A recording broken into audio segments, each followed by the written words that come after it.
Ya, pemirsa, pemerintah Provinsi Jakarta melakukan uji coba rekayasa lalu lintas untuk mengurai kemacetan horor di Jalan TB Simatupang, Jakarta Selatan. Ya, uji coba rekayasa lalu lintas diterapkan dengan menggratiskan tol Fatmawati 2.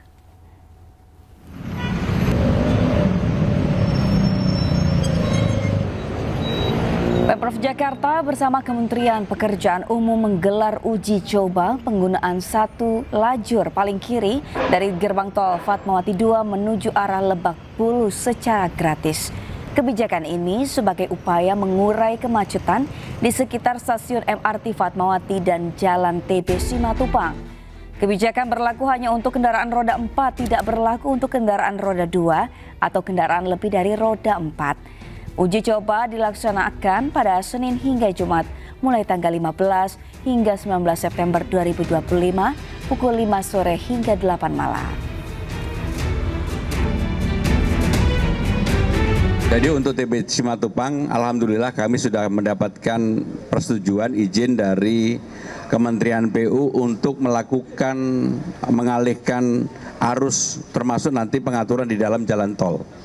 Nanti secara teknisnya asisten pembangunan yang akan menyampaikan, tetapi prinsipnya adalah sudah mendapatkan izin untuk pengaturan di dalam dan di luar jalan tol. Sehingga dengan demikian mudah-mudahan ini akan bisa mengurangi, dan saya juga sudah merapatkan secara khusus baik itu Pamjaya, Paljaya, kemudian sumber daya air, Bina Marga, semuanya saya minta paling lama akhir Oktober sudah selesai semua. Sehingga dengan demikian kalau ini sudah selesai maka ini akan bisa menyelesaikan persoalan kemacetan yang betul-betul terjadi di Simatupang. Nah, pemirsa, untuk mengetahui informasi terkini, kita bergabung dengan Naura Syafika di kawasan TB Simatupang, Jakarta Selatan.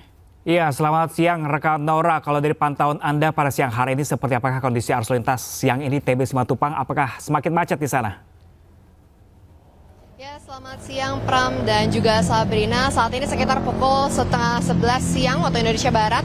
Kami berada di ruas jalan TB Simatupang, lebih tepatnya berada di Jalan Fatmawati yang dekat dengan stasiun MRT Fatmawati. Dan memang untuk saat ini, di siang hari ini, untuk lalu lintas masih terlihat adanya kemacetan. Dan memang kalau misalnya kita lihat ribuan pengendara, baik kendaraan roda 2, kendaraan roda 4, memang selalu melintasi jalan ini setiap harinya, baik pergi ke kantor, kemudian juga pulang ke rumahnya masing-masing. Dan bisa kita lihat beberapa faktor yaitu yang menjadi penyebab utama dari kemacetan horor di TB Simatupang itu, salah satunya adalah proyek jalan, kemudian juga kendaraan, volume kendaraan yang tinggi, dan juga banyaknya jumlah lampu merah yang berada di sepanjang jalan TB Simatupang ini. Dan dari Kementerian PU bersama dengan Pemprov DKI Jakarta ini juga sudah mencoba berbagai macam upaya, di mana salah satunya pada hari ini upaya yang akan dilakukan pada nanti sore ini akan ada uji coba gerbang tol Fatmawati 2 yang gratis menuju ke arah Lebak Bulus yang akan dimulai dari tanggal 15 September hingga 19 September.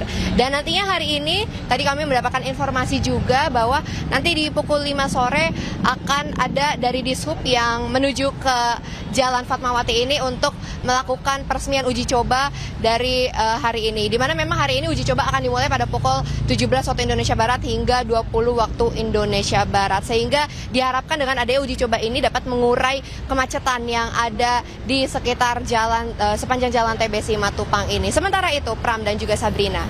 Baik, terima kasih Naura Syafika melaporkan langsung dari TB Simatupang, Jakarta. Selamat bertugas kembali.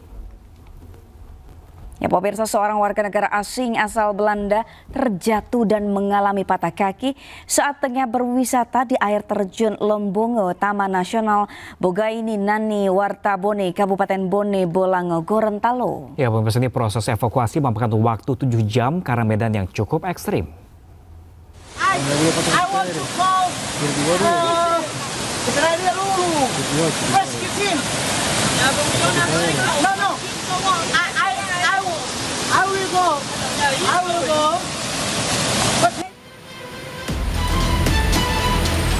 Johannes Anthony, warga negara asing asal Belanda, terperosok dan jatuh di kawasan Taman Nasional Bogani Nani Wartabone, Kabupaten Bone Bolango, Gorontalo, Sabtu siang. Sebelumnya korban bersama istri tergabung dalam rombongan wisatawan berjumlah 19 orang hendak mengunjungi air terjun Lombongo. Namun saat mendaki lokasi air terjun, korban berusia 68 tahun ini terjatuh hingga mengalami patah tulang bagian paha. Proses evakuasi dilakukan oleh tim SAR gabungan. Dan akibat medan yang ekstrim serta cuaca buruk di lokasi, proses evakuasi membutuhkan waktu hingga 7 jam. Itu sekitar 5 kilo, tapi karena medannya yang cukup sulit dan menyeberangi beberapa sungai untuk mengevakuasi korban, dan dievakuasi dari sore hingga malam tadi, dan pada saat malam agak sulit karena penerangannya kurang dan melalui beberapa ketinggian, terus turun lagi ke sungai dan menyeberangi sekitar 6 penyeberangan sungai. Usai dievakuasi, Yohanes Antoni dibawa ke rumah sakit guna mendapatkan perawatan medis.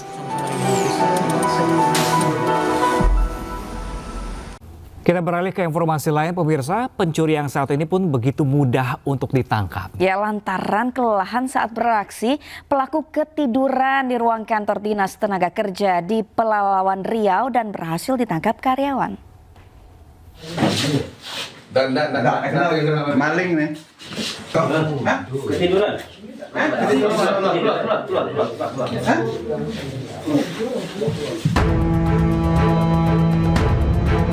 Pegawai perkantoran Bakti Praja di Dinas Tenaga Kerja Kabupaten Pelalawan dikejutkan dengan temuan sosok pria tak dikenal tertidur pulas di dalam ruang bendahara kemarin pagi. Pegawai bersama aparat yang ada di lokasi berusaha membangunkan.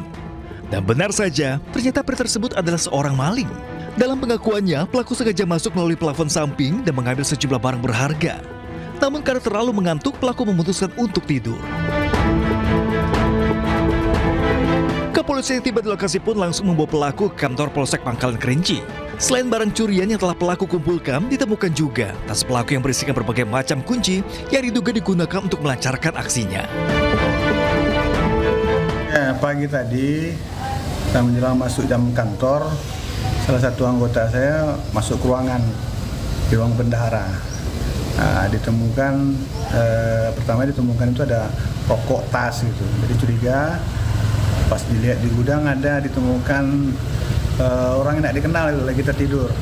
Ada perkirakan mungkin pencuri yang tertidur gitu, karena kami tak kenal orangnya.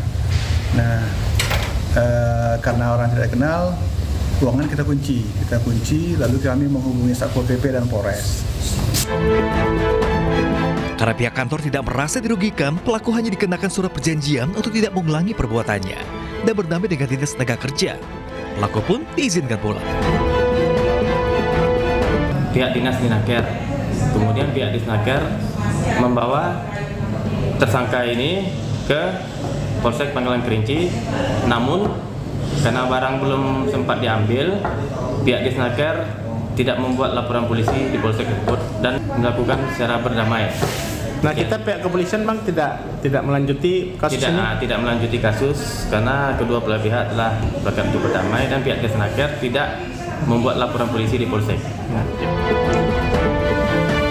Sebelumnya, kasus pencurian di perkantoran Bakti Praja sudah sering terjadi. Namun hingga kini, pelakunya tidak pernah tertangkap. Dari Kabupaten Pelalawan Riau, Diki Kurniawan, Ayus melaporkan.